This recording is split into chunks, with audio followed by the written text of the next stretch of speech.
साहब देखिए, बात तो दुरुस्त है। आपके लीडरान, पीपल पार्टी के लीडरान भी जब भी डील की, मुआहदे किए, जब बाहर गए तो जनरल मुशर्रफ से डील करके आप लोग गए, मुआहदे करके, तहरीरी मुआहदे करके गए।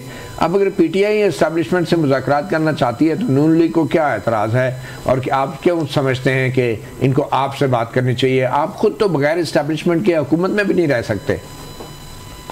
बिस्मिल्लाहिर्रहमानिर्रहीम, रब्बि सल्ली अला मुहम्मद व आले मुहम्मद। मती, हमें कहाँ पे एतराज़ है? एतराज़ उनको है जिनसे ये बात करना चाहते हैं, और बार बार ऑन रिकॉर्ड वो आके इनको बता चुके कि अगर बात करनी है तो सियासी क़यादत से बात करनी है। और सियासी क़यादत को ये कहते हैं अर्दली, सियासी क़यादत को ये कहते हैं 17 सीट, सियासी क़यादत को ये कहते हैं पता नहीं कितने किलोमीटर का वज़ीर आज़म। तो इस तरह की जब गुफ्तगू की जाती है तो आपकी संजीदगी ज़ाहिर होती है।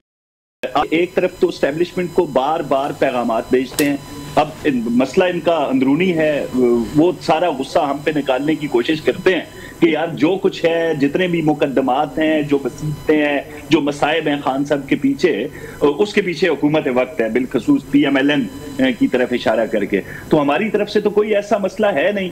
बस जिस एस्टेब्लिशमेंट के हवाले से, जिस फौज के हवाले से आप यूथ को मुखातिब करके उनसे हलफ लेते रहे, उनके खिलाफ एक मुनज़्ज़म किस्म का बयानिया बनाते रहे पाकिस्तान के अंदर। वो तो पुरानी बात होगी ना काज़मी साहब, अब तो जंग के माहौल में पीटीआई ने, सोशल वॉरियर्स ने भरपूर साथ दिया है एस्टैब्लिशमेंट का, रियासत का, तो वो तो पुरानी बात होगी ना। अब बड़ा अजीब सा सोशल मीडिया ने साथ दिया है कि भाईजान ये है GHQ, यहाँ पे हमला करो, डियर इंडिया, आप यहाँ पे आए। देखिए, आपके फौज के तर्जुमान ने भी शुक्रिया अदा किया है तमाम सियासी जमातों का, और पीटीआई के सोशल मीडिया एक्टिविस्ट को भी एक्नॉलेज किया है। आप क्या बात कर रहे हैं? बिल्कुल नहीं किया मती, नाम लेके बिल्कुल नहीं किया पीटीआई का। और हम उन लोगों को खिराजे तहसील पेश करते हैं, चाहे वो अली अहमद खान हो या इनके बाकी जो 40 अफराद पंजाब में बैठे हुए हैं। जहां तक पार्लिमानी लोगों का काम है, जो पार्लियामान में मौजूद है, उनके हवाले से तो कोई बात नहीं कर रहा। मां सिवाय उमर अयूब का बयान ले लें या अलीमा खान का ले लें कि ये नूरा कुश्ती और गोला बारूद तो हमने यूक्रेन को दे दिया, हमारे पास तो लड़ने का साजो सामान मौजूद नहीं है। एंड उस वक्त जब जंग हम पे मुसल्लत की जा चुकी थी, पर वही लोग थे जो कहते हैं कि लड़ना है तो जाके लड़ो, इमरान खान है, निकलेगा तो जंग होगी। अफवाज पाकिस्तान के पीछे अवाम नहीं खड़ी हुई क्योंकि इमरान खान अंदर है। तो ये सारी बातें हम तो नहीं कहते रहे। मगर काज़मी साहब देखिए, आप पीटीआई का तो मजाक उड़ाते हैं ना कि एस्टैब्लिशमेंट बात नहीं करना चाहती। क्या ये हकीकत नहीं है कि आज एस्टैब्लिशमेंट के बगैर आपकी हुकूमत भी एक दिन नहीं रह सकती? देखें, एक पेज को अगर आप एस्टैब्लिशमेंट का दस्ते शफकत कहें जो कि तलब करना चाहती है तहरीक इंसाफ, तो ये ज्यादती हुकूमत थी।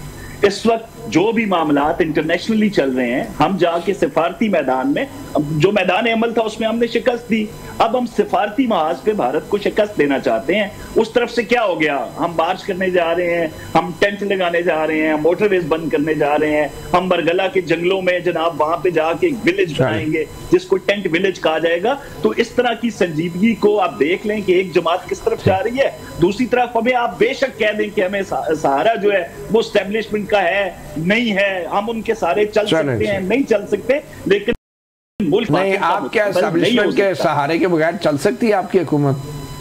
देखिए, अगर एक पेज ना हो, एस्टैब्लिशमेंट उस तरफ देख रही हो, कोई भी हुकूमत हो, चाहे वो एक पेज ना हो तो नहीं चल या नहीं है, एक पेज के बगैर ये दोनों चीजें बिल्कुल नहीं चल सकती। नहीं चल। वेलकम बैक सहाफ़ी प्रोग्राम में। साकिब बशीर जी, क्या जैसे मैंने पहले कहा, डेस्परेशन है कि खान साहब कह रहे मैं मुज़ाकरात करना चाह रहा हूँ। अब आपको लगता है कि कोई कानूनी और आइनी रास्ता नहीं है खान साहब की रिहाई के लिए? क्या सूरत हाल है?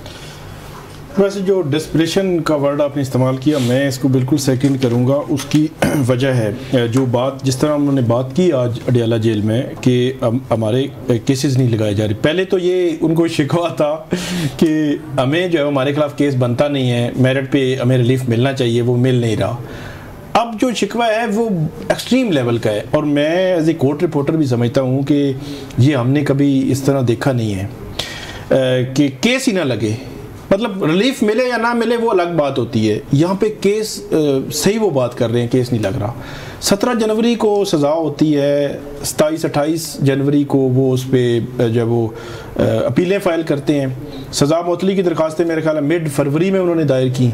फिर वो लगवाने के लिए उन्होंने एक अर्ली हियरिंग की दरख्वास्त दी, दूसरी अर्ली हियरिंग की दरख्वास्त दी।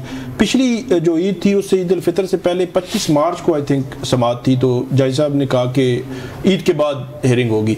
ईद के बाद केस ही नहीं लगा, फिर उन्होंने अर्ली हियरिंग की दरख्वास्त दी, फिर रोस्टम पे गए, बात की, फिर सेक्रेटरी साहब से बात की, फिर अंदर जाके जज साहब से बात की। जस्टिस सरफराज डोगर की बात? जी एक्टिंग जो चीफ जस्टिस है उनकी मैं बात कर रहा हूँ। वहाँ पे बात की, उन्होंने कहा जी लग जाएगा, फिर केस लगा, फिर उस पर ऑब्जेक्शन था, ऑब्जेक्शन उन्होंने कहा कि ओवररूल करते हैं, नेक्स्ट वीक अब केस लगेगा। नेक्स्ट वीक केस लगा तो उन्होंने कहा जी अब हफ्ता गुजर गया है, इस हफ्ते केस लगना था कोर्ट ऑर्डर के मुताबिक जो ओपन कोर्ट में अनाउंस हुआ था, केस नहीं लगा।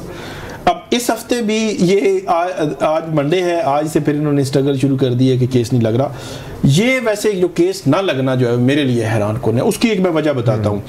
माजी में भी जब जो नवाज शरीफ साहब हैं, मरियम नवाज कैप्टन साहब, उनको सजाएं हुई, उसके हवाले से भी हम क्रिटिसाइज़ करते रहे हैं, लेकिन 6 जुलाई 2018 को सजाएं होती हैं, 13 को वो वापस आते हैं, 17 जुलाई को जो है वो अपीलें फ़ाइल होती हैं, और अपीलें फ़ाइल होने के बाद जो है वो 19 सितंबर को उनकी सज़ा मुअत्तल हो जाती है।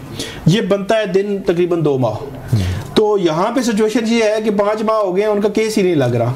वो जाते हैं, कभी ये जज साहब के कोर्ट में बैठे होते हैं, कभी पार्लियामेंटेरियंस, कभी जो है वो उनके चैम्बर में जाकर बात कर रहे होते हैं। ये वैसे ऐसा होना नहीं चाहिए। केस लग जाए, रिलीफ मिले ना मिले, डिसमिस करना है, जो भी होना है वो तो अगला मरला है ना। केस ना लगना वैसे मैंने भी कभी नहीं देखा, कोई केस नहीं लग रहा जी। अच्छा, ये जो सजाओं के खिलाफ अपील है, ये उसी केस की आप बात कर रहे हैं ना? 190 मिलियन पाउंड केस की बात कर रहे हैं। उसमें भी अपील में उन्होंने मंगवाया था रजिस्ट्रार से, तो वो हमने पहले भी डिस्कस किया था कि रजिस्ट्रार ने कहा था कि इनके जो नंबर है ना अपील का, वो 2025 में नहीं आ रहा। तो जब रजिस्ट्रार ये कह देता है ना, तो फिर सजा मुअत्तली की जो इब्तदाई रिलीफ की दरख्वास्त है, वो तो डेफिनेटली कोर्ट ने सुननी होती है। उसमें वो कहता है कि आप मेरी अपील अगर आप लगाएंगे 2026 में, तो तब ये कंसिडर हो जाए कि कब तक का जो इनकी बरियत है, केस बनता ही नहीं था, तो मैं जो 2 साल सजा काट चुका हूं, वो भी नहीं लगा रहे हैं, तो वो सजा मुअत्तली की दरख्वास्त नहीं लग रही। तो ये अजीब सी, ये बड़ी एक अजीब सूरत हाल है। में तो जो डेस्परेशन का वर्ड इस्तेमाल किया, उसके पीछे ये है कि अदलिया का जो दरवाजा है, शायद वो समझते हैं कि बंद हो रहा है उनके लिए। तो कौसर काज़मी साहब, वैसे आप भी एक सियासतदान हैं, आपको ये नहीं नज़र आ रही है सारी चीज़ें? खुद जब आप लोग जेलों में होते हैं, और मरीम नवाज़ भी जेल में रही, नवाज शरीफ भी जेल में रही, तो अभी आपको नहीं लग रहा कि कम से कम केस तो जल्दी लगना चाहिए? कि आप इस बात की को इंडोर्स करते हैं कि मुकदमात जल्दी तो लगने चाहिए कि नहीं? मती कि खान साहब केस मंगवाए जाते थे, वो सहूलतकारी खत्म हो गई है अदालतों के अंदर से, इसलिए वो डेस्परेट, जैसे मेरे भाई साकिब ने कहा कि वो डेस्परेट नजर आते हैं। आप भी ये कह रहे हैं कि केस नहीं लगना चाहिए? आप भी ये कह रहे हैं? सहूलतकारी नहीं है, सहूलतकारी नहीं है। हजारों की तादाद में लोग ऐसे हैं जो केसेस का इंतजार कर रहे हैं, लाइन में खड़े होके, आम आवाम जिनकी एप्लीकेशंस नहीं लग रही, जिनकी दरखास्तों की सुनवाई नहीं हो रही, जिनकी अपीलें पेंडिंग पड़ी हुई हैं। हाँ, खान साहब वो सहूलतकारी चाहते हैं कि भाई छोड़ो धरना, आ जाओ हमारे पास, क्या रोडों पे शोर मचा रहे हो, हम बैठे हैं ना, हम देख लेंगे बाप बेटी को इलेक्शन से बाहर कैसे रखना है, ये हम आपको बताएंगे। तो वो माजी में चीजें देखी हैं, इसको मकाफात अमल समझ लें, डिवाइन इंटरवेंशन समझ लें उन लोगों के लिए जो खान साहब के हाथों जुल्म और बर्बरियत का शिकार माजी में बने। अच्छा। तो अब ये है कि केस का जो नंबर आएगा, रजिस्ट्रार ने बता दिया, साकिब ने आपको, क्योंकि बड़ा मंजा हुआ कोर्ट रिपोर्टर है हमारा भाई, बड़ी तफसील से उन्होंने आपको बताया ये मामला। नंबर्स आगे पीछे हो सकते हैं, थोड़ी सी देर सवेर हो सकती है, ज्यादा डेस्परेट होने की जरूरत नहीं है खान साहब को, एन मुमकिन है कि आने वाले चंद दिनों में लग जाएंगे। अच्छा, वैसे एक तो कौसर साहब, एक तरफ आप कहते हैं कि खान साहब पॉलीग्राफिक टेस्ट दे, वो जो झूठ पकड़ने वाली मशीन है जिसकी तारें जो है इंसान के जिस्म के साथ लगाई जाती हैं, ये पॉलीग्राफिक टेस्ट कभी नवाज शरीफ ने करवाया अपनी ज़िंदगी में? जो उनके ऊपर भी बड़े बड़े मुकदमे बने। देखें, ना किसी ने सादिक अमीन का, ना किसी ने वायद ईमानदार शख्स का पाकिस्तान में, ना उन्होंने खुद दावा किया कि मुझसे बड़ा ईमानदार। नहीं, नवाज शरीफ साहब ने कभी पॉलीग्राफिक टेस्ट करवाया? करप्शन के मुकदमे तो उन पे भी बड़े बने, कभी मरियम नवाज ने पॉलीग्राफिक टेस्ट करवाया?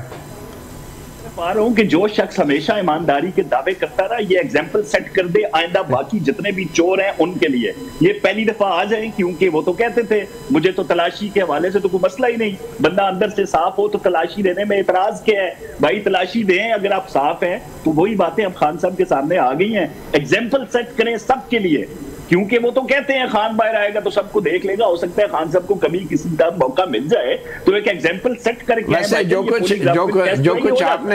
कुछ आपने किया है बानी पीटीआई के साथ, उसके बाद तो जाहिर बात है कि जब वो बाहर आएंगे तो वो सबको सही तो करेंगे, वो ऐसी बात तो नहीं है। लेकिन कब तक आप जेल में रखेंगे खान साहब को? कब तक आप जेल में रख सकते हैं? 14 साल की तो सजा हुई है ना, 14 साल की धक्का चोरी के केस में खान साहब अंदर है। वो तो बिल्कुल यही कहते हैं, हमसे तो बात नहीं करते ना। 14 साल की सजा नवाज शरीफ साहब को भी हुई थी 13 हाईजैकिंग केस में, आप भूल रहे हैं। डिक्टेटर्स को एक और फिर जो सहूलतकारी हुई थी वो भी आप जानते हैं।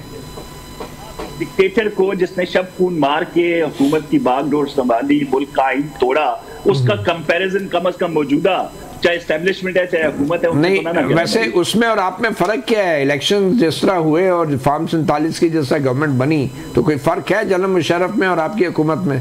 देखें, इलेक्शन के हवाले से तो आपने माजी में भी देखा कि 18 में क्या होता है भाई, कराची में पीटीआई की 2 सीटें होती हैं, उनको 14 में तब्दील कर दिया जाता है। बस ये बात तो सही है। 16 में नहीं, 56 को 116 में तब्दील करके ये सारी चीजें 18 का इलेक्शन तो सामने है, बाद में बिल्कुल इसमें तो आपसे इत्तेफाक किया जा सकता है। 21 हलकों में पीटीआई हार जाती है। तो इलेक्शन में हर दौर पे एतराज हुए हैं, हर दूसरी अपोजिशन ने हुकूमत पे एतराजात किए हैं। जब बात आती है 35 पंक्चर की, 4 हलकों की, तो वो सियासी